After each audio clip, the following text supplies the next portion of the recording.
28 দিন আগে দেখো আমার রিচের অবস্থা, আর 28 দিন পরে দেখো রিচের কি অবস্থা।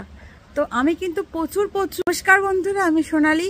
তো তোমাদের জন্য খুবই হেল্পফুল এই যে প্রবলেমটা, সবাই আমরা এই প্রবলেমে পড়ে থাকি, এবং সেই প্রবলেম থেকে বা সেই মানে একটা সময় থেকে কি করে আমরা আবার ফিরে দাঁড়াবো বা ঘুরে দাঁড়াবো, সেটা নিয়েই কিন্তু আজকের ভিডিওটা।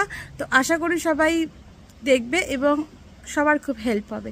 তো চলো ভিডিওটা শুরু করা যাক। আমি কিন্তু আমার নিজস্ব কোনো ব্যক্তিগত কিছু কারণের জন্য আমি কিন্তু কোনো রকম কোনো ভিডিও আপলোড করতে পারিনি প্রায় 10-12 দিন মতন। অ্যাক্টিভ থাকতে পেরেছি না, পিকচার পোস্ট করতে পেরেছি না, কোনো ভিডিও আপলোড করতে পেরেছি, কিচ্ছু করতে পারিনি এবং লাইভও করতে পারিনি, কিছুই কোনো রকমভাবে অ্যাক্টিভ থাকতে পারিনি। এই সবগুলো আমি কেন বললাম তোমাদের, কারণ এই সবগুলো মিলিয়েই কিন্তু আমাদের রিচটা আপ ডাউন হয়। তুমি হয়তো মানে 7 দিন তুমি এত সুন্দর অ্যাক্টিভ ছিলে, এত সুন্দর পোস্ট করেছো, এত সুন্দর কাজ করেছো, ফেসবুক কিন্তু খুব খুশি হলো।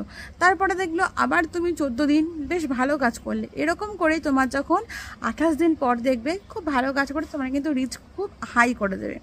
এবং এই যে তুমি অ্যাক্টিভ ছিলে, এই যে তুমি কাজ করেছো, এই যে তুমি পোস্ট করেছো, এই প্রত্যেকটা কাজ তুমি যখন একটু সামান্য পরিমাণ তুমি যখন কমিয়ে দেবে, সেটা কিন্তু কমতে কমতে ফেসবুকের তখন খুবই মানে আর কি জুকু কাকু আমাদের রেগে যায়, ঠিক আছে। কারণ এই যে পিকচার পোস্ট, এই যে লাইভ, এই যে আমাদের অ্যাক্টিভ থাকা, প্রত্যেক কটার জন্যই কিন্তু আমাদের প্রচুর সমস্যা হয়, রিচ তখন আমাদের ডাউন হয়ে যায়।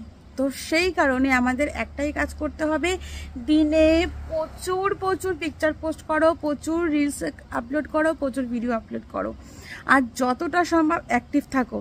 তোমার কাজের পরিমাণ বাড়িয়ে দাও, কিন্তু কমিও না।